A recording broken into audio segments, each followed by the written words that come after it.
Welcome everyone to Whimsy Woven Stories. Here, we explore gripping tales of real-life twists. Join our storytelling community. I never thought I'd see her again, especially not like this. The last time Monica and I were in the same room, we were signing our divorce papers, a bitter formality for a marriage that had ended long before the ink dried. We'd become strangers, bound only by the memory of what used to be. I had stopped by the restaurant for a simple dinner, nothing special, just a quiet meal to end the day before retreating to the solitude I'd grown used to. The air smelled of sizzling steak and garlic butter, and for a brief moment, I allowed myself to relax into the comfort of the ordinary. Then I heard her. I wasn't even facing their table, but I knew that voice instantly, Monica. The same woman who had once promised forever, now laughing with her new husband, Greg. They weren't exactly quiet. "No wife, no kids, no life," Greg said, his voice laced with mockery. Laughter followed, Monica's laughter. "Just a waste of space," she added, loud enough for everyone nearby to hear. I felt the room shrink, their words crashing into me like a slow, deliberate punch. Some people looked at me, some subtly, others openly amused. For a split second the world blurred. My body reacted before my mind could catch up, the familiar sting of humiliation rising. The man I once was, the one who would have lashed out, met cruelty with cruelty, he was gone. Buried under years of painful lessons. I took a deep breath, steadied my pulse, lifted my glass and took a calm sip of water. Then I did the last thing they expected. I smiled. Not a smirk. Not a forced grin. A real, slow, knowing smile that made Greg falter. Monica shifted in her seat, her amusement dimming. They wanted a reaction. They wanted to see me break. I wouldn't give them that. Silently, I pulled out my wallet, left enough cash to cover the meal, and walked out without even glancing their way. I heard them laugh behind me, but it sounded different now. Forced. Hollow. They could have their moment. Let them think they won. Life has a way of shifting the balance when you least expect it. 3 days later my phone wouldn't stop ringing. At first I ignored it. Why would I care what Monica or Greg had to say? But when I checked my voicemail, the mockery was gone. Desperation had taken its place. "Please, we need to talk," Monica's voice trembled. Then Greg, no longer arrogant, just urgent, "Pick up, man. It's serious." More missed calls. More messages. Something had happened. Now they needed me. I tried to ignore it.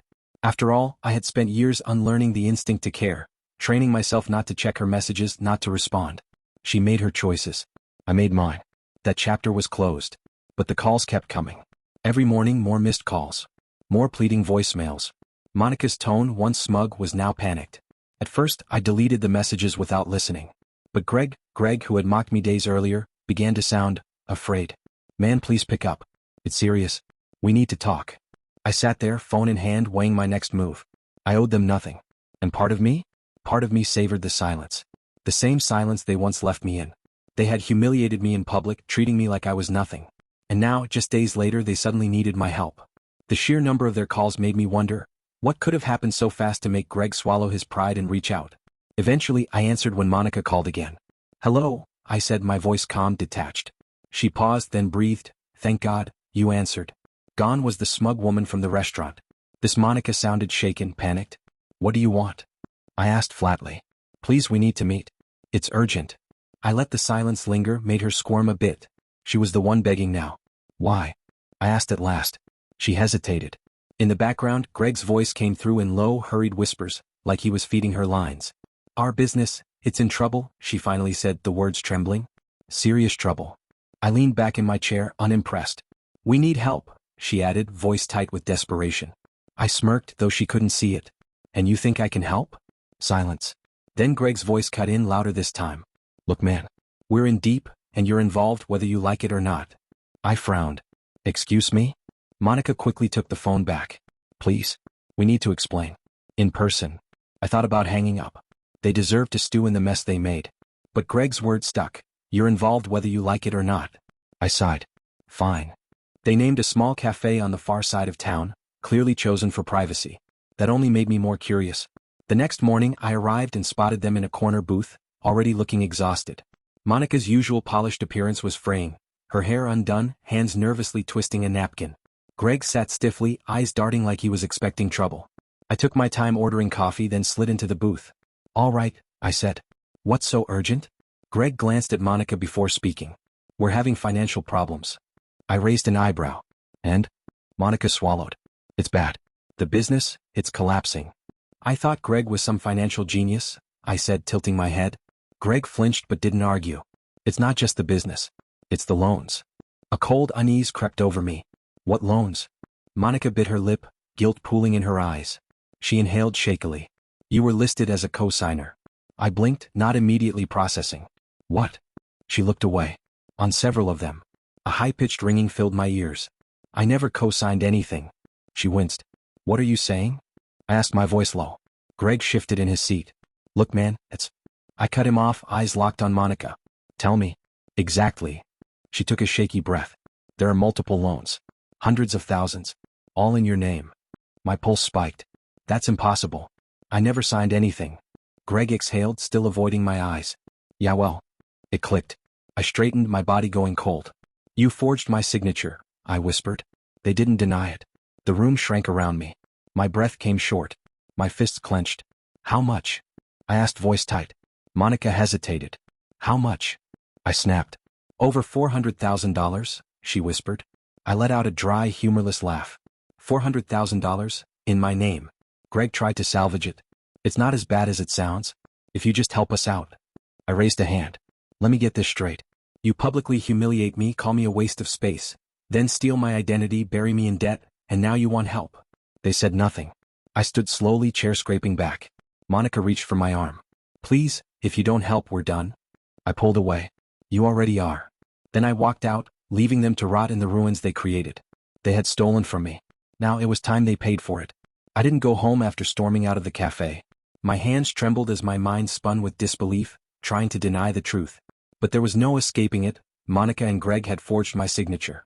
They had used my identity, credit, and name to prop up their failing business and fund their lifestyle. $400,000. The number echoed in my head like a death sentence. I got into my car, gripping the steering wheel until my knuckles turned white. I forced myself to breathe, trying to calm the fury boiling inside me. This wasn't just betrayal, it was a crime. I needed answers, proof, and clarity on just how far they had gone. Instead of heading home, I drove straight to my lawyer's office. Mr. Coleman had been my attorney for years. Calm, calculated, and never one to show emotion, he was exactly who I needed. I barged into his office unannounced. His secretary barely reacted as I paced in front of his desk. This must be serious, he said, adjusting his glasses. It is, I replied, dropping into the chair. I think my ex-wife and her husband forged my signature on several loans. I need you to confirm it. He raised an eyebrow. How much are we talking? 400,000, I said through clenched teeth. For once, Mr. Coleman looked genuinely surprised. He sat up straighter. That's substantial. No kidding. They told me themselves, but I need real evidence. He grabbed a legal pad, jotting down notes. Do you know which institutions? I recounted everything Monica had said. As I spoke, the anger in my voice grew. When I finished, he nodded and picked up the phone. I'll make some calls. Give me a few hours. I'll wait, I said, standing. Go home. Rest. I'm not going anywhere until I know how bad this really is. He didn't argue. 3 hours later, he had answers, and they were worse than I imagined. I sat across from him as he laid out the documents. Forged signatures, loan contracts, bank records. All tied to me. None of them authorized. It had been going on for 2 years. 2 years of lies. 2 years of theft. Even before that encounter at the restaurant, they had been siphoning money under my name, assuming I'd never notice. I felt physically ill. They're screwed, Mr. Coleman said bluntly. And they know it. That's why they reached out. I clenched my fist. How bad is it for me? Right now? The bank considers you liable. But we'll prove it's fraud. I exhaled. What's our move? First, we freeze every account tied to your name to prevent further damage. Then we challenge each loan with hard proof of forgery. The banks will launch investigations. With the right legal action, we'll make sure the debt falls on them, not you. And Monica and Greg? Mr. Coleman's lips curved faintly. They're in serious trouble. The thought settled over me like armor. They thought they could steal from me, manipulate me into helping them, and walk away unscathed. They were wrong. But legal action wasn't enough. I needed the full truth. I hired a private investigator. Within a day, he uncovered more. Greg hadn't just forged my name. He'd been embezzling from their own business, funneling money through fake expenses and bogus paperwork. And Monica knew. That was the part that made my stomach turn. She wasn't some innocent bystander. She had signed off on multiple fraudulent deals. She had enabled everything. Had she ever loved me? Or had I just been a stepping stone in her web of lies? The more I uncovered, the angrier I became. For years, I blamed myself for the failure of our marriage, wondering if I had been the problem. But now I saw the truth. She had always been like this. I had just been too blind to see it. The next morning, my phone rang. It was Monica. I let it go to voicemail. Then Greg called. I ignored that too. The text followed. Monica, please can we talk? Greg, we can fix this. Don't do anything rash. Monica, I made a mistake, okay? We can figure this out. Greg, come on man. You don't need to get lawyers involved. I laughed bitterly at that one. Too late. I typed a single response. See you in court. I imagined the look on their faces when they read it. Panic, regret. Good. They had stolen from me. Humiliated me. Now they'd face real consequences. I didn't waste time. With everything I'd uncovered, the forged signatures, the stolen money, the embezzlement, I knew I needed to confront them. Not over the phone. Not through text. Face to face. I wanted to see the fear in their eyes. So I arranged a meeting at Monica's house. The same house she once flaunted when she left me behind. Fitting really? The illusion they built would crumble in the very place they thought they had won. When I pulled up to the driveway, I steadied myself. Stay calm. Stay in control. This isn't an argument. It's closure. Monica opened the door, her face tight with anxiety. You came, she said, breathless. I walked in without a word, eyes scanning the house. It looked different now, less put together, like stress had sucked the life from it. Greg stood in the living room, stiff by the couch. He looked awful. His usual arrogance was gone, replaced by something that almost resembled fear. Good. I pulled the bank documents from my pocket and tossed them onto the coffee table. Let's talk about these loans, I said, my voice cold. Monica flinched at the sound. Greg remained silent, jaw clenched. Go on, I said. Explain to me why my name is on this mess. Monica's hands trembled as she flipped through the papers, pretending to be surprised. It's not, she began, then stopped. Greg rolled his eyes. It's just paperwork, he muttered. You wouldn't have used the money anyway. My body tensed. I had expected excuses, maybe denial. But arrogance? That was a mistake. When you stole from me, I said, voice low and steady, forged my signature and racked up $400,000 of debt, did you really think that was just paperwork? Monica reached for my arm. Please, let's just talk. I pulled away. Talk? You had your chance, before you dragged me into this disaster. Greg scoffed, but his twitching hands betrayed him. He was nervous. I leaned in. You just made the biggest mistake of your life. His cockiness faltered. Look man, this doesn't have to go legal. I chuckled darkly. Oh, it already has. I turned to Monica. You knew, didn't you? About the forgeries. The embezzlement. She swallowed, unable to meet my eyes. Tell me the truth, Monica, I pressed. She hesitated. Then, barely audible, since last year. A bitter smile crept across my face. So while you were laughing at me in that restaurant, you were already knee-deep in this mess. She didn't answer. She didn't need to. I straightened. Here's what's going to happen. Greg stepped forward. You're going to help us, right? I laughed, an honest, genuine laugh. Help you? I shook my head. No. I'm going to bury you. Greg's face darkened. What the hell does that mean? It means my lawyer's already frozen every account tied to my name. It means I've disputed every loan you took out. And it means the bank is launching a full investigation into the forgeries. Monica let out a shaky breath. Please don't do this. Oh, I'm just getting started, I said. Because I also hired a private investigator. Greg stiffened. And guess what he found? I smiled. That little embezzlement scheme you've been running, the one you thought no one would catch. Monica's eyes widened. You? I know everything, I cut her off. And soon so will the authorities. Greg turned red. You can't prove anything. I pulled out my phone and played the audio recording. Greg's voice filled the room. So I shifted the money around so it wouldn't get flagged. Just a few fake invoices. Nothing serious. His face drained of color. I stopped the recording. Oh, I can prove it. Silence. Monica turned to Greg, realization sinking in. You lied to me, she whispered. Greg shot her a glare. Oh, and you're no saint either, Monica. I watched their trust disintegrate right in front of me.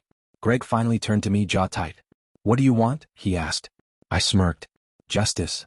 Monica let out a strangled gasp. This will ruin us. I met her eyes. You ruined yourselves. She reached for my hand, tears welling. I made a mistake. I pulled away. No, a mistake is spilling coffee or forgetting an anniversary. What you did was deliberate. Her lip quivered. Please. I stepped back slowly. I'm out of sympathy, Monica. You lost that the moment you forged my name. Greg, now visibly sweating, ran a hand through his hair. If we go down, so do you. I smiled. Wrong. While I've been clearing my name, you've been digging your graves. I turned toward the door, pausing just before I stepped out. You should start looking for a lawyer, I said over my shoulder.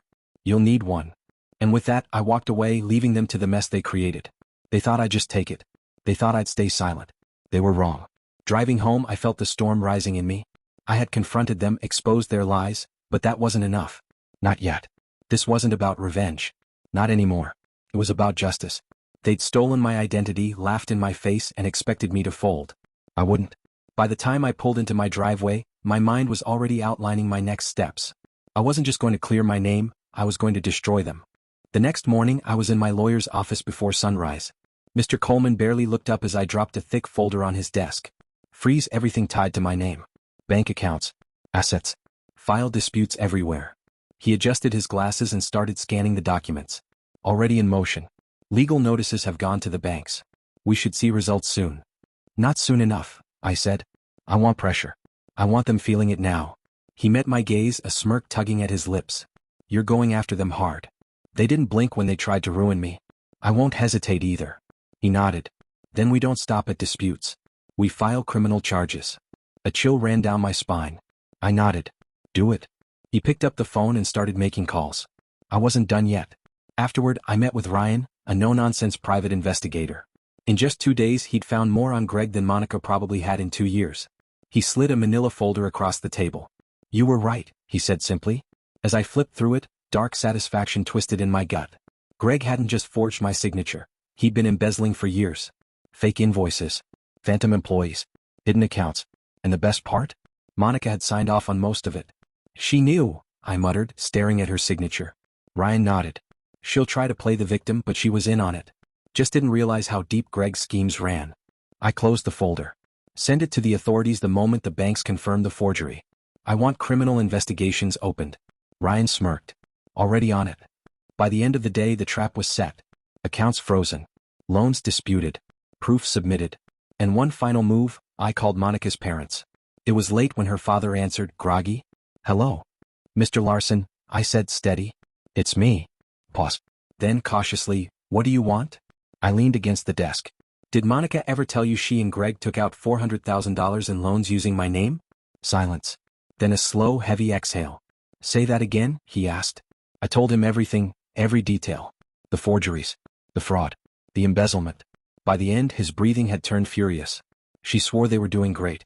Greg convinced us he was some business genius. He's a con artist, I said flatly. And Monica helped him. More silence. Then tightly, what do you plan to do? I'm going to make sure they pay. He didn't argue. Just said, keep me updated. And hung up. One by one the wall started closing in. 2 days later I got the call. They're panicking, Mr. Coleman said, barely hiding his amusement. They've been trying to access funds, but everything's blocked. I grinned. Good. Also, he continued, Pune Bank officially flagged the loans as fraudulent. They've launched an investigation. Once the signatures are confirmed as forged, the case goes to law enforcement. Perfect. This was just the beginning. My heartbeat steadied. Greg and Monica were in serious legal trouble, and they deserved every bit of it. I leaned back in my chair, grim satisfaction washing over me. That night Monica called. I let it go to voicemail. Then Greg. Ignored. The text followed. Monica, please, we need to talk. Greg, we can fix this. Don't do anything rash. Monica, I made a mistake. We can figure this out. Greg, come on man. You don't need to involve the police. I laughed bitterly. Too late. I typed one response, talk to my lawyer. Monica's typing bubble appeared, then stopped. Then again. Then nothing. I silenced my phone and poured myself a drink. They thought I'd roll over, let them win. They underestimated me. Now I was over. By morning I had over a dozen missed calls. Monica was panicking. Greg had called too but left no message. Desperation was setting in. Text after text. Monica, please just hear me out. I know you're angry but we can fix this. Don't let it go this far. She still didn't get it. I sipped my coffee and typed, Kent's already gone this far. The typing bubble returned, then vanished. Then the phone rang again. Voicemail. I didn't want excuses. She wasn't sorry, she was scared. Good. I wasn't backing down. By afternoon my lawyer called. Bones tried taking out more loans, Mr. Coleman said, amused. Banks rejected them instantly. I exhaled. Still don't get it. They're panicking, he confirmed. Every loan tied to your name is under investigation. The fraud claims have escalated. Their accounts are frozen. A dark satisfaction settled in my chest. They can't touch a dollar? Not a cent, he replied. Perfect, I muttered. They're going to lose everything. Mr. Coleman simply said, yes, they will. And I didn't feel guilty. They brought this on themselves. That evening the phone rang again. I answered. Monica's voice trembled. Please just listen. I stayed silent. The bank's threatening foreclosure, she continued, voice cracking. They're saying we have 30 days before we lose everything. I swirled my drink. And why is that my problem? She sobbed. Tell me, I pressed. Why should I care? A whisper, because I messed up. I closed my eyes, letting her words sink in. Messed up didn't cover it. Do you even realize what you did? I do now, she sniffled. No you don't, I snapped. If you did, you wouldn't be begging me to clean up your mess. We have nowhere else to turn, she whispered. What about Greg? He seemed confident last time I saw him. She choked on a bitter laugh. He left. As soon as things got bad, he packed up what little cash we had and disappeared. I blinked. Greg had abandoned her. I expected a fight from him. A tantrum. Not this. For a moment I almost felt pity.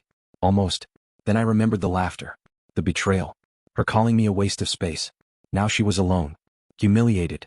Broken. Now you understand, I murmured. She inhaled sharply. Understand what? What it's like to be abandoned. To have everything taken. To be humiliated. Another shaky breath. You did this to yourself, Monica? Silence. Then a defeated, goodbye. I hung up. Later, a text came in from an unknown number. Greg, hope you're happy, man. You ruined us. I laughed out loud. I ruined them? Reply. You did that all on your own. I never heard from him again. Within a week, their business was shut down. The bank seized their assets. The house was about to be foreclosed. Greg was gone. Monica had nothing. Then it got worse. Greg's boss found out about the fraud. Forged signatures. Embezzled funds. Fired instantly. Monica's family turned on her when the truth surfaced. Even her parents refused to help. She had no money. No husband. No friends. Nothing. A few days later, her final voicemail. Please, she whispered, we have nothing left. Help me. I listened twice. Then, smiling coldly, I deleted it. No reply. No second chances. She was nothing to me. She had laughed at my pain. Now she was drowning in her own. Karma had arrived, and it was wearing my face. This wasn't just about clearing my name anymore. This was about ending them. The next morning, I met with Mr. Coleman. He had stayed on top of the investigation, and now, with Monica and Greg sinking fast, it was time to seal their fate. All finished, he said, sipping his coffee. Monica's accounts are frozen. Greg's off the grid. Banks are preparing charges. Not enough, I said. He raised an eyebrow. I want them ruined. Permanently. I want the fraud charges to stick. I want Monica to live with her choices. And Greg, I want him unable to scam anyone ever again. Mr. Coleman grinned. You're enjoying this, aren't you? I didn't respond immediately. I wasn't doing this for fun. But after all the lies, the theft, the humiliation. Yeah, maybe I was. They brought this on themselves. So when Mr. Coleman asked how I felt, I simply said, they did this to themselves. He nodded. Let's talk final moves. Step 1, the criminal charges. The bank had already launched a fraud investigation, but Coleman wanted to increase the pressure.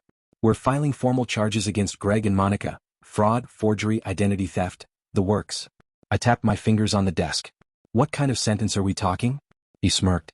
Could be years behind bars. I exhaled, my chest tightening with satisfaction. Step 2, the family betrayal. I'd contacted Monica's father before, but now it was time for the final blow. I sent him everything, bank documents, forged signatures, fraud reports. His reply came quickly. She swore she had nothing to do with this. I can't believe it. I responded, she lied to you, just like she lied to me. A long pause. Then, she's on her own. It was done. Her family had turned against her. She had no one left. Step 3, public exposure. Monica and Greg built their lives on lies, pretending to be successful, acting superior. Time to shatter the illusion. A local reporter reached out. Heard about the fraud case. Want to share your side? I didn't hesitate. I gave him everything. 2 days later, the headline hit. Local couple exposed in $400,000 fraud scandal. Investigation underway. The article detailed it all: fake signatures, embezzlement, lawsuits, looming charges. The fallout was immediate. Neighbors whispered. Friends cut ties. They went from social climbers to pariahs. Step 4, the ultimate betrayal. Greg had been silent. Then, out of nowhere, he called. I almost ignored it, but curiosity won. A long silence, then, you win. I leaned back. Excuse me? I don't know what else to do, he muttered. I smirked. You could always turn yourself in. A bitter laugh. Then, I'll make a deal. I'll testify against Monica. Give the police everything, emails, texts, proof of the fraud. Just help me out. Greg was throwing Monica under the bus. Typical. And why should I trust you? Because I have proof she came up with the idea to forge your signature. My breath caught.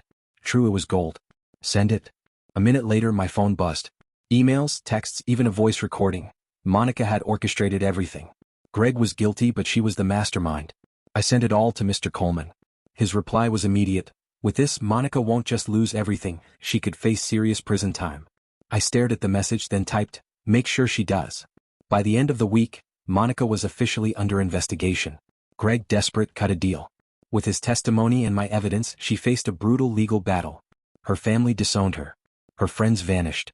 Greg betrayed her. She was alone. Meanwhile, I walked away untouched. My name was cleared. My finances secured. I had watched them destroy themselves brick by brick. They built their lives on lies. Now they had no life at all. I stood in my living room, drink in hand, as the news played. Arrest warrant issued in fraud case. Monica's mugshot flashed on screen. I exhaled. It was over. I wasn't a failure. I wasn't the loser they mocked. I was the only one left standing. It had started with whispers. Monica and Greg spent years pretending: luxury clothes, lavish parties, smug superiority. They thrived on envy and validation. But when the scandal broke, the mask cracked. At first, just rumors, cars repossessed, Greg missing from work. Then the headlines hit. Their faces were everywhere: news outlets, social media, local TV. They became a cautionary tale. I didn't have to look for updates. They found me. Texts poured in. "Dude, did you see the news? Monica is finished." So Greg was a con artist all along? And the best one, from Monica's own best friend. I had no idea she was capable of this. I replied, "Really?" Because I did. I didn't reach out to Monica. I didn't need to. She was being erased. First her reputation. Then her friends. Finally, her social media disappeared, probably from the backlash. No one was holding back anymore. I found a few screenshots online before Monica deleted everything. User 1, imagine forging your ex-husband's signature and then laughing at him in public. This is karma. User 2, Monica and Greg really thought they could scam their way through life. Enjoy prison. User 3, Sai used to act like they were better than everyone. Now they can't even pay rent. I won't lie, reading those comments felt good. Monica and Greg had done this to themselves. They mocked me, belittled me, stole from me, and expected no consequences. Now they were facing all of them. Greg had gone silent since our last conversation. He threw Monica under the bus, cutting a deal to save himself. But the funny thing about snakes, they always end up biting themselves. A few days later, I got a call from my private investigator, Ryan. "Greg's in trouble," he said, clearly amused. "Tell me something I don't know." Ryan laughed. His deal with the authorities got leaked. Now all the people he scammed are turning against him. I smirked. The rats were jumping ship. Greg had used and manipulated people his whole life. Now they were making sure he paid for it. His social circle vanished. Business contacts cut ties. Even former defenders distanced themselves. No one wanted to be linked to a con artist. Greg had lost everything, and the best part? He did it to himself. Monica, on the other hand, was still fighting. I heard she went to her parents for help. They turned her away. Her father reportedly told her, "You lied to us. You stole from your ex-husband. You're on your own." Her old friends followed suit.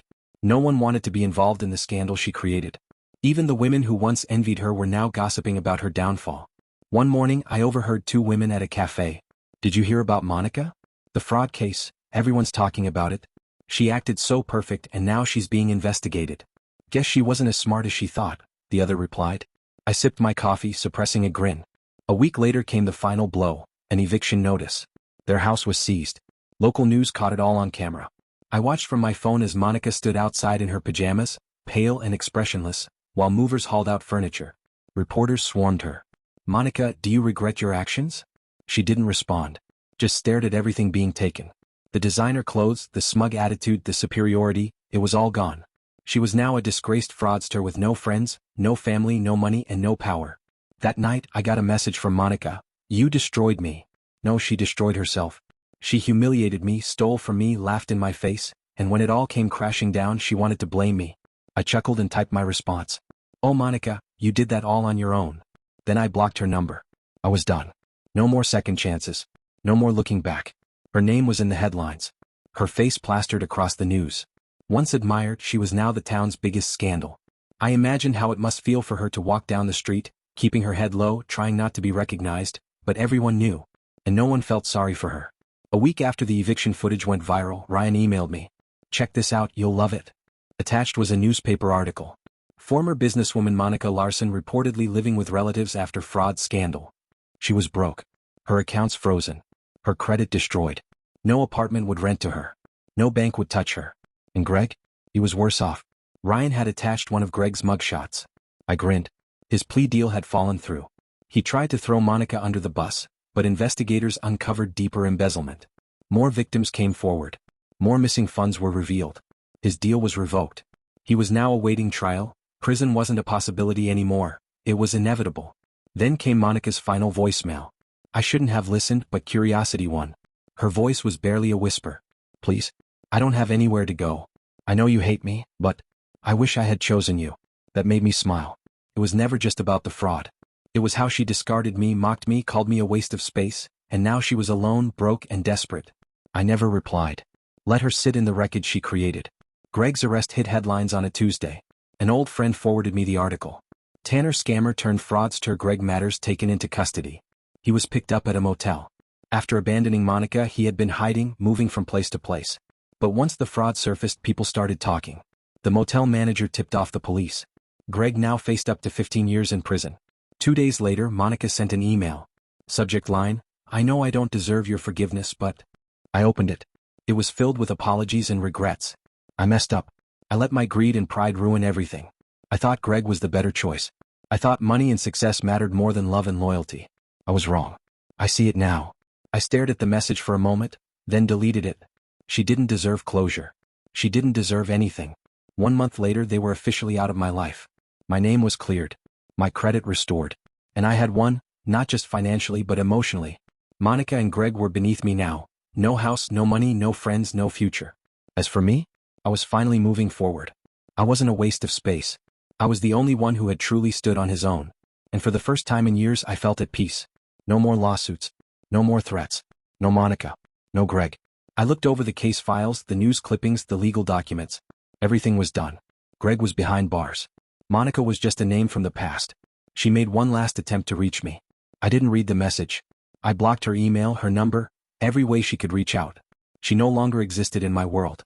I packed the documents, their downfall, into a box and threw it in the dumpster. They had already taken too much of my time. Then I sold the house. Too many memories. Too much pain. The agent was surprised by how fast I made the decision, but I didn't hesitate. A month later, I had a new place. A fresh start. Freedom wasn't just about winning. It was about letting go. Thanks for listening. Share your opinion in comment section and also do like and subscribe to the channel.